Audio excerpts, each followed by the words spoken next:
Yeah. This is the Legacy League. Tell me what will your legacy be? All right, welcome back everyone to week 4 of the Rhode Island 2026 Summer Legacy Leagues.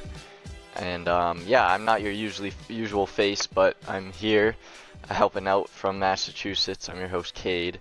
I'm joined today with Nicholas and Jake. We're going to be going over the week 4 recap. We got some good games to talk about. One forfeit, which stinks, but we'll talk about the other 3 games, and then we'll look over into the next week's games and discuss who we think is going to win that one. And I think we'll go into our first game being the one everyone was kind of hyped for, Halfway Crooks versus Skyhawks. And the Skyhawks took this one 84-73.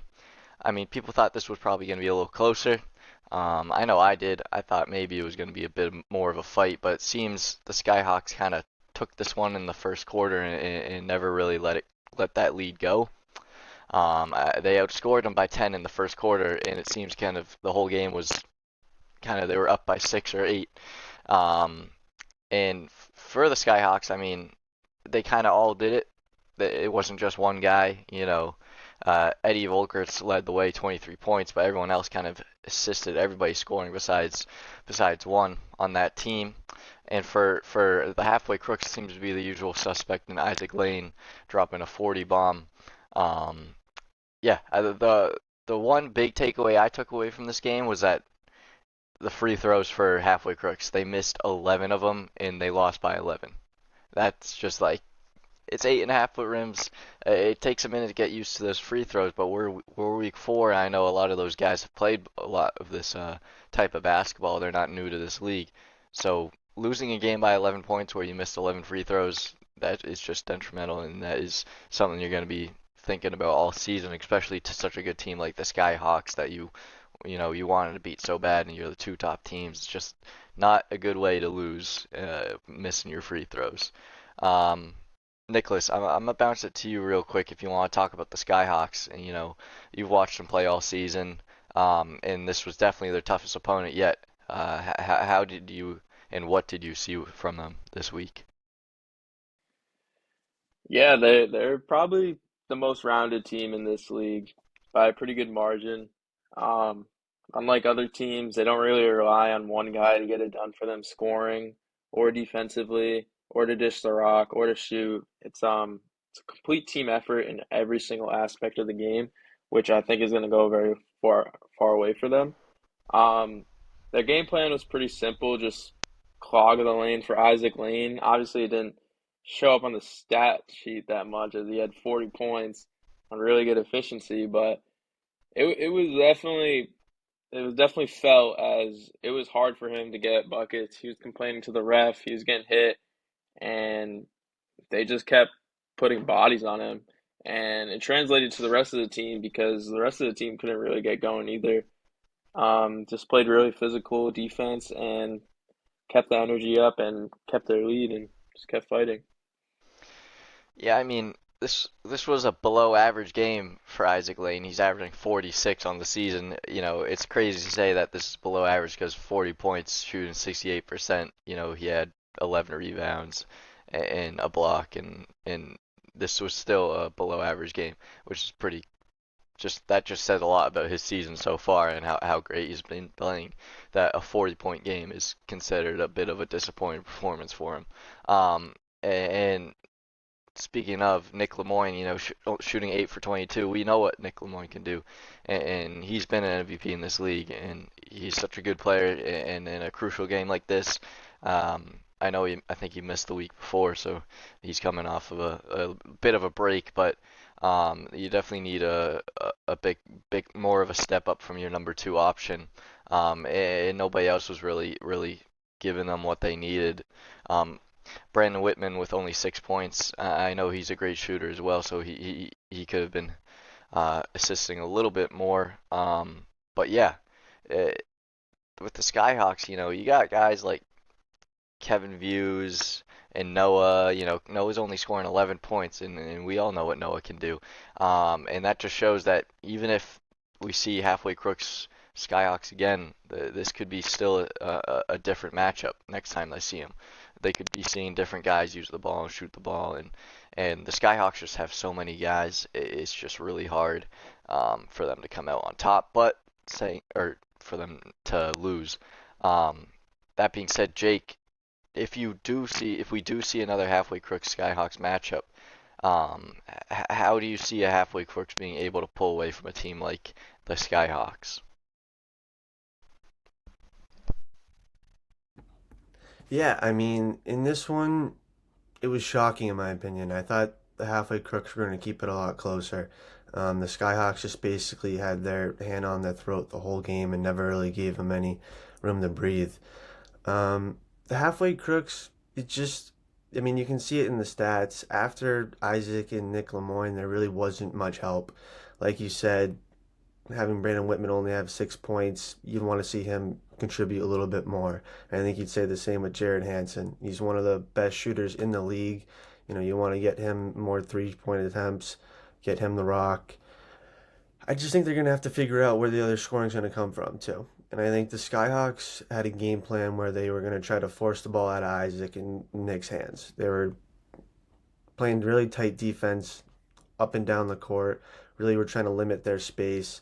So I think just game planning for that, being ready for that kind of energy and that kind of defense would help for the halfway crooks. And I think they just definitely need to look at this game as not a breaking point, but more of a learning point and kind of see how they can grow from it and see what they need to do to be able to get to that level. Yeah, definitely got to learn from this one. I mean, you're playing the best team that's in the league, and definitely one of the best teams ever in Legacy League. So you're gonna have to take this one on the chin and keep moving forward. That's really the only option. But yeah, a lot of the guys have been around in this league for a while, so they're used to playing against Noah James and his stacked teams. So I'm sure they'll come out with better game plan next time, and they know what the Skyhawks expect from them, so they know how to work around that and maybe make something a little different tweak in their game plan. We'll move on to our next game. That game we'll go with the Splash City Providence defense. And I'm gonna be honest, I don't know too much about the Providence defense. I don't know anybody on that team. That's a new team to me. So I haven't really seen too many of them play besides the games I watched online. So I don't know the history behind too many of these guys. It seemed like a close game. I know they're not having the greatest season. 1-3, I believe they are. But it does seem like they've had a tough schedule so far, so I'm not going to hold that against them. Tremel Bailey led the way with them, 29 points, shot 6 for 11 from 3-point, which is great. But other than that, scoring kind of spread out for Providence defense as well. This is a really close game. It was within, I think, it was within single digits basically the entire time, it seems like. And yeah, Splash City kind of got their way with the rebounding. It seems they were more aggressive on that end, and that kind of is the only really major difference in the stat sheet. Shaq on led the way, 25 points, followed with Mario Valerio, 16 points. Jake, I'm gonna bounce it to you. Talk about how this one kind of pulled away in Splash City's favor. Yeah, this was a big game for Splash City coming off of last week. They were really able to control most of the game. I mean, it was tight from the beginning to the end, but definitely got to give a shout out to Shaq. He had one of his better games in the league. He looked like himself again. He was able to kind of do whatever he wanted out there on the floor. So he was getting rebounds, shooting threes. It just seemed like he was doing everything. And for Providence defense, I mean, I don't think they're far away from being a contending team in this league. Like, I think they have all the pieces, and it's just going to take a little bit of time and experience to understand how to win in this league. But I really don't think they're far from it. I think they always bring the energy. They're competitive. They don't like to lose. So I can see them definitely trending upwards in the future. But touching back on Splash City also, I just want to say that I feel like their whole team showed up today too. I think it was a group effort. Everyone was kind of contributing, and there wasn't really anyone who you were looking to see more out of, which is great. I think they were ready for this game, and it was definitely definitely a good one for him. Yeah, and it seems Providence defense lives up to their name because they play defense. It seems they got 19 steals. I guess that's the real big statistical difference for them. And maybe it's just being able to score in the transition. It seems. I mean, you got 19 steals and you're still losing. That says a lot. And maybe it's becoming or maybe it's being able to score in that transition once you get those steals and what to do with the ball on a fast break because you know there's not really an excuse not being able to score after getting 19 steals. I mean, Stefan Wegbe, sorry I don't know how to pronounce that one, but he had 10 of them, so and 6 assists. So I mean, yeah, 19 steals should definitely win you a basketball game. But hey, Nicholas, do you want to talk about Providence defense and Jake kind of said they're just a bit away from being a contender, but kind of talk a little bit about that more and what they got to do to be a contender. Yeah, I do agree. I think they definitely have the talent to go beat anyone in this team. I think it's just a matter of chemistry. Um, Seems that they kind of just run down the court, and whoever's running point guard is usually taking the shot. They don't really swing the rock a lot, and honestly, like sometimes it works for them. Like early in the first half, they were making their shots and like getting to the rim, and then later in the game, they started getting into arguments with the other team. They were trash talking, and then they kind of just like crumbled as a team. Tremel Bailey did really well in the second half shooting. I think he did start off the game like I know he missed. He was probably like 1 for 4, 1 for 5, and then he just did not miss at the end. So that was really huge for them. But I mean, even they're down like within single digits with around a minute left, and they're basically just letting Splash City like dribble out the clock. Like there's a certain point where you gotta just say like I don't care how much time is left. Like we're playing until the whistle. But this team, I don't know. I think they have the potential. They just have to they just have to want to win more to get it done because they definitely have the talent. Yeah, it seems like an aggression kind of thing, a heart, um, and that comes with this side of working together as a team. You gotta want to win it as a team too. You can't just want to be the only person trying to win on that team. So they all gotta seems like they all gotta tweak their mentality a little bit coming into these games if they want to be a contender. And that's something we touched on in the Massachusetts podcast. Some teams just have to, tweak their mentality and want to win a little bit more because sometimes wanting to win is the key to winning. So, yeah, that kind of wraps up that game. We'll go on to our next one, which is always a fun one to talk about, and we have it this week in Massachusetts, and it's the battle of the battle of the defeated, which is the two teams that haven't won yet playing each other, and that was Velocity versus Rags, and the Rags came out on top, 72 to 56. Seems like the Rags kind of had the leg up on this one the whole time, outscoring them by 11 in the first quarter, and it seems Velocity never really caught up. For Velocity, Francisco Lopez, 21 points, Jarrett Young, 14. And for the Rags, Josh Perry, who I've heard a lot of. I haven't actually seen him play in person, but he had 27. Charles Perry with 19 as well. So, yeah, it seems Josh Perry was really the big difference maker in this game and has been all season, averaging 31. So he even averaged less than he usually does, and they were still able to get this win. So, big season from him, big game from him, shooting 70%. I mean, yeah, the whole team as a whole shot 53% and hitting 10 threes as well, kind of put them at a little bit of a difference to Velocity. Nicholas, I'll jump right back to you. Talk about Rags, talk about Josh Perry, and how they got this win. Josh Perry is a dog.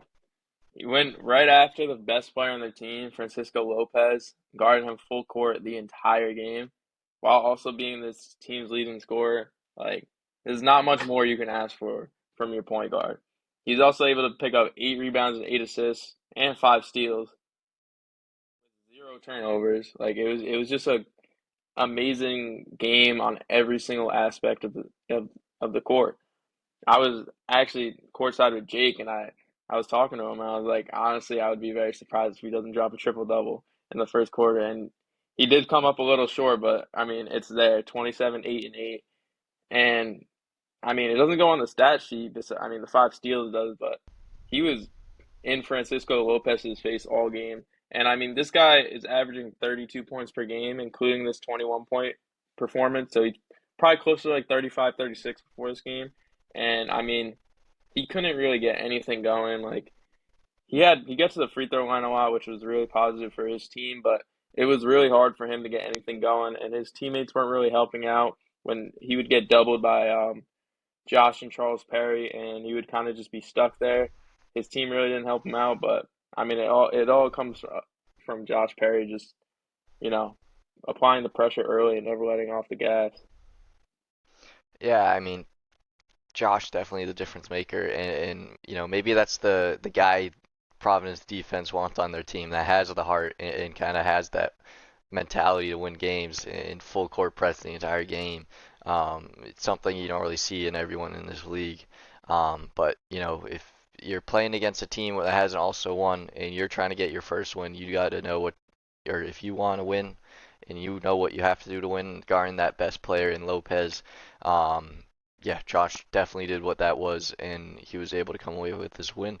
Um, yeah, I mean, Jake, if you want to touch on velocity, I know their season hasn't been too great, but besides this first quarter, they were within 3 to 5 points each quarter of the Rags. So besides that first quarter, they kind of were in this game. So if we did see a velocity Rags matchup again, do you think velocity has what it takes to kind of pull away if they can contain Josh? Yeah, definitely. I absolutely think the Velocity could beat the Rags in a game. Um, like we were talking about, Francisco Lopez, he's a very good player. It was a hard night for him because of what Josh Perry was doing. Made him earn his buckets every single time, but I mean, he's a great player in this league. And I think I got to give shout outs to Jarrett Young and Lucas Rich too. I think they impressed me.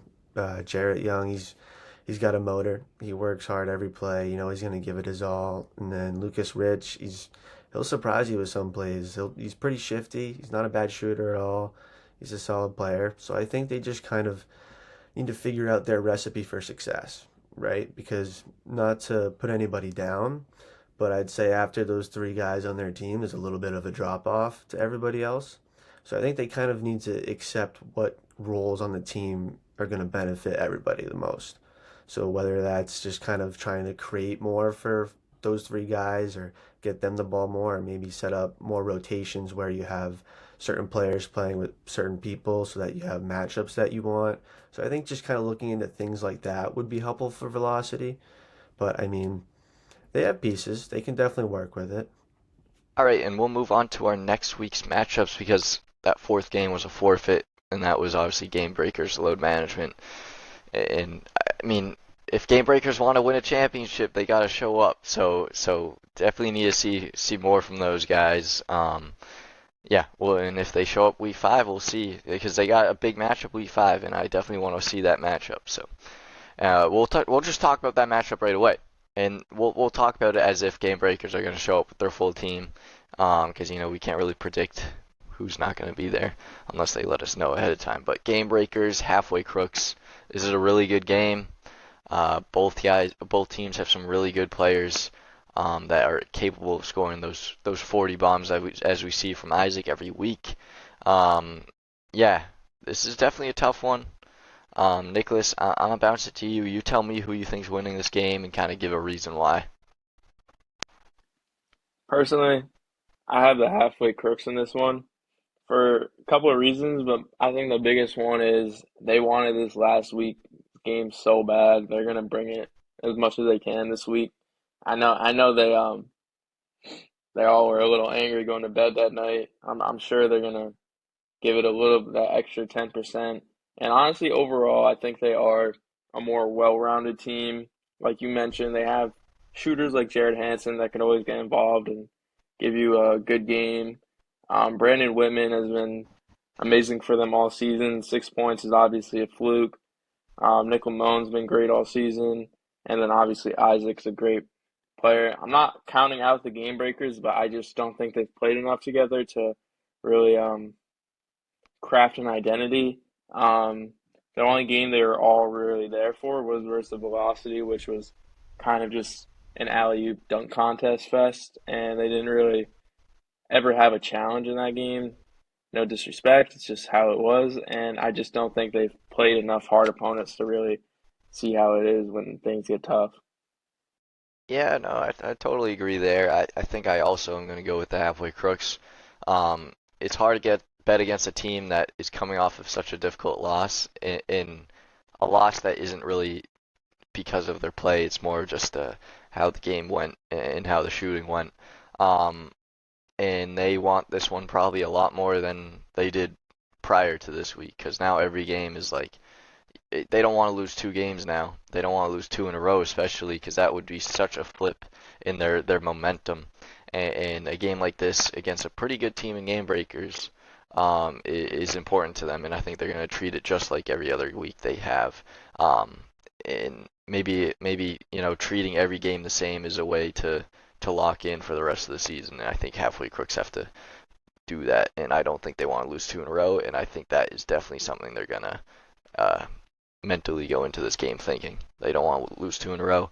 Game breakers, they got a lot of talent, but I don't know, defense, I'm not sure if can really hold up with Isaac, Nick, Jared, and Brandon. There's just so many guys on that team that can score and also play defense. So I think halfway crooks are gonna pull away with this one. Jake, you got anything different? Or are you gonna rock with game breakers, or are you sticking with halfway crooks too? Yeah, so for me in this one, I think the value pick is the game breakers. And I think obviously halfway crooks have had a better season so far, better resume. But to me, this spot, it feels kind of like a letdown spot where you come off a kind of a demoralizing loss. Game breakers are a team who you think you should win, but they have a ton of talent and you don't really know how to play against them right now because they haven't really had a full team yet. And like you said, Nick, their one of their wins was basically a forfeit. Or no, it was against Velocity, and they just kind of dominated. And then the other one, they played a tight game with Rags, so you didn't really see a ton out of them. But I just have a feeling that they're going to show up. Gion's going to come back from his vacation looking like himself again. They'll get Noah West back in there. They're a tough team to stop. I mean, Hachi's he's a gamer. I like their roster, and I can see them pulling off an upset in this one. Yeah, I mean, I think it's gonna be a close one. You still got to stop. I said you got to stop the guys on halfway crooks, but you also got to stop the guys on game breakers. So that's if the halfway crooks defense isn't clicking, you got Noah West out there, you got Gion out there, you got Hachi out there. So a lot of these guys can average 20 plus points a game. So any of them can have a good night, and it's whether or not game breakers can stop Isaac, and if they do, they also got to stop the other guys. That's just where I'm putting my money, just because I think it might be a harder challenge to stop all those guys than it is to stop game breakers. And yeah, and that's if the game breakers have a full roster. Halfway crooks have been pretty good showing up, and we gotta hope game breakers have more than three guys. So I know that's something we weren't really looking into, but that is definitely a big thing to think about. But I'm not gonna always just be like game breakers. No one's showing up, they lose. We can't always do that. But we'll go into Rag Splash City. This is an interesting one. Splash City seem to be on a bit of a wave right now, but the Rags coming off their first win, maybe something clicked in their brains. Maybe they've got what it takes. Jake, I'll bounce it right back to you. Talk about Rags, talk about Splash City, and who you think's coming away with this one. Yeah, to me, this is like a giant game for the Rags because this is the third season I've seen the Rags, and each season they've always gotten better, increased throughout the season, but they've always kind of been in that bottom tier, fighting to get into that middle tier group of teams, right around that 4, 5, 6 range. And I think this is the one test that's going to tell a lot because Splash City's a team that they want to be competing with and they want to be battling for a playoff spot with. So I think this is going to tell a lot for them. I kind of My gut's kind of telling me Rags in this one for some reason. I don't know why. I mean, Josh Perry's one of my favorite players in all the legacy leagues just because of what he does on the floor, whether it's offensive, defensive, or just I think my biggest or my favorite attribute of his is just being a leader, whether it's leading by example, leading by being a vocal leader. He just seems like he's always doing the right things to me. So you know what? I'm gonna take the Rags. I might stick with you there too. I know I don't know these teams as well as you guys, but I want to go with the Rags simply because, it seems I haven't watched too much of Josh Perry. I've seen him here and there. But I do like the way he plays, and I like the heart he has. And just for the sake of keeping the league interesting, if they win this game, that switches up the standings, and that will switch up kind of the power rankings a lot too. And yeah, I want this league to be as interesting as possible. And I think the Rags do have some talent on that roster that can pull away with a game like this one. Maybe they can't pull away with games against Skyhawks or halfway crooks, but Splash City might be the first kind of team that we might be like, hey, maybe they do have a chance. And I think the Rags can pull away with a win. And if Josh Perry's playing defense like it seems he did against the Mario, not Mario, Lopez, I forget his first name, in Velocity. If he pulls up with that defense and that mentality, maybe they could keep this one really close and sneak away with a win. But Nicholas, let us know what you think. Tell us if we're crazy. Tell us who you're rocking with. Can't call you crazy because I'm agreeing with both of you right now. I think I think the matchup is just too perfect for the Rags. Um, we just saw Providence defense get 19 steals on Splash City, and the Rags' entire identity is grit and grind and play to the whistle. I feel like if they can come into this game with their full team, applying pressure from the second tip off happens. Josh Perry and Charles Perry did a great job of trapping the point guard early. Splash City did not show the greatest press breaking skills in their last game with Providence defense. And honestly, they definitely did try to play a little hero ball, breaking presses. I feel like that is a perfect spot for Josh Perry, Charles Perry to get steals early. If they can hit their threes, they do take a pretty good portion of them. They can definitely win this game. I'm taking the Rags. All right, we got three for the Rags. I mean, we all picked the upset. Maybe that gives Splash City a bit of a chip, so maybe we're kind of motivating them a little bit. But it seems we all have faith in Josh Perry and the Rags, so there you have it, three for the Rags. This one might be an easy one to talk about. We got Skyhawks versus Velocity. Um, Here, I'll talk about the game a little bit, but Jake, who are you picking? Yeah, I'll be taking the Skyhawks in this one. All right. We all picked the upset prior, but I don't think we can do that here. Nicholas, Velocity? No. Yeah, Skyhawks. Skyhawks. I mean, it's just one of those teams that it's just unfortunate that there's such a big difference in talent. And, as fun as, Velocity can make the game look, and if they just have fun with it, it'll be a fun game to watch.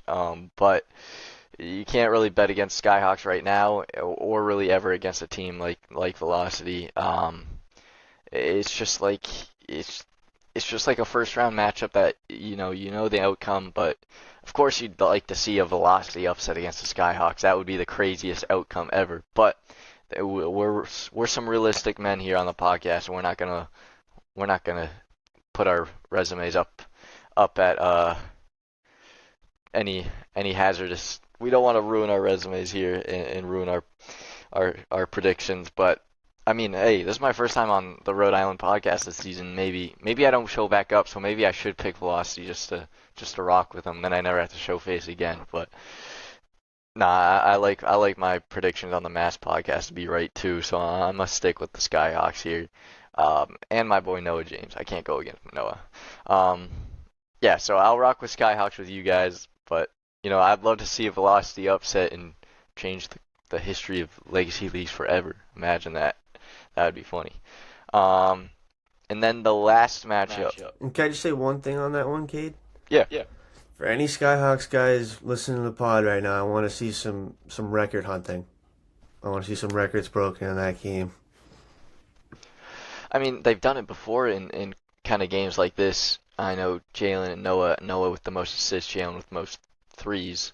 But hey, I think Gian still holds the most amount of points. So if somebody's trying to beat that and just play hero ball all game, go for that, because Gian still got that record over all y'all on the Skyhawks. So somebody go for that. Maybe we're giving that. Maybe we're gonna try to mess them up. We're telling them to go for records. We're on velocity side here, even though we picked them to lose. I can sense it. We're trying to get Skyhawks in trouble by trying to break all these records. Go for what record do you want to see him break, Jake? I was thinking points. I was kind of scrolling through a little bit this morning quickly before it. I was thinking maybe points. I don't know, something different. But I want to see a record broken. Here, let me call someone out. Let's go with Rich. Rich has been putting on a storm in Massachusetts. He's only averaging 10 this season. What if Rich goes for all the most points ever in a game? Why not? Let someone that hasn't done all the scoring do the scoring, Skyhawks. Let Rich take the ball up every time and see what he can do. We want to see some Rich Hall dunk highlights that we've been seeing in Massachusetts here in Rhode Island. And he throws down some monster dunks. So it's Rich, even if your team doesn't want you to have the ball, just take it every time and shoot it. We want to see you have the most points. Have something fun come out of this game. We don't want to just see like a 40-point blowout and just, layups. We want to see something fun out of it. And I'm not going to count it as a win unless it's a fun game. So, yeah. There you go. That's what we've made out of the 1 versus the 8 team. But next game, load management versus Providence. And I'll be honest, I haven't really watched too much load management because they didn't play this week, obviously. So I didn't even go back and kind of check out what they've got. I know Almar's on that team, and he's been playing in Massachusetts this season. And I know he was MVP in the winter, so I know what Almar's got. And it seems Providence defense is a bit down there on the ranking. So I think just from pure statistical standpoint, I'm going to go with load management. I know they got Almar, and whenever he's on the court, that team has a chance, whichever team he's on. So I'm going to stick with Almar and load management. But, Nicholas, if you got anything else to say, let me know. But if you're sticking with load management, give the viewers more of an insight, since I can't really do that. Yeah, I am actually going to go load management. I think you mentioned Almar, who's an amazing player, but I think they have one of, if not the best player in the league, with Nash Carter. He just started playing this year. He's just a bucket. Like I don't know what else to say. I don't really think anyone on Providence defense can really hold him for 4 quarters. And worst case scenario, they do. They also have Almar right there, who could always give you like 30, 40 points. So I think overall they just have too much star power to lose. And like I said before, Providence defense is still figuring out their identity. So I think this is a load management game all the way. Yeah, I haven't seen this Nash Carter play, and I just clicked on his profile and seen he's averaging 40. So yeah, that's definitely something. That alone, I mean, Almar alone was making me pick them, but I guess that is definitely a bit of a cherry on top. Nash Carter averaging 40. Definitely Providence defense gonna have to find someone to guard those guys, and both of them at the same time. Whether they're getting 19 steals or not. They've got to do something with those 19 steals too, and that's something they kind of struggled with. But I don't think this will be a terrible game. I think it'll be pretty close. So, Jake, talk about whether you got a different opinion than us, or if you're going with load management. Fortunately, I think I got the same opinion. I'm gonna go with load management, and it's a simple take, but basically what Nick said. I mean, I don't really know how they're going to stop Nash Carter. And I think the only really way you can is you got to somehow get him off his game, whether that's just frustrating him, because you're D'ing up on him really tight, giving him no space, or whether you're doubling him, or you're just forcing the ball out of his hands, or maybe you're trash talking mentally, getting to him. But you got to throw him off his game. And then I just think they need to keep the same intensity they had last game on defense. Obviously, with those steals, if they can do that again, it's going to only help them. And I think, like we talked about earlier too, they do well on transition. They're a fast team, Providence defense. So I think if they can use their speed, that will also be helpful. But yeah, I think just load management, Nash Carter is going to be too much for them. And load management up and down the lineup, I think they realized what their recipe for success is going to be this season, and they know what their MO is now. So I think they're going to be kind of a scary team to see in these next few weeks. All right, we're sticking with load management here on the pod. Yeah, that kind of has it for our predictions for next week. We recapped the games, did all of that, and that kind of wraps it up for us. Who knows, maybe I'll make another appearance and have to show face for my predictions this week. But yeah, I'm sure these guys will see y'all next week. Maybe I'll show back up, but I've been your host, Cade, this week. I've been joined by Jake, Nicholas. Shout out those guys. Thank everyone else for watching. And yeah, peace out.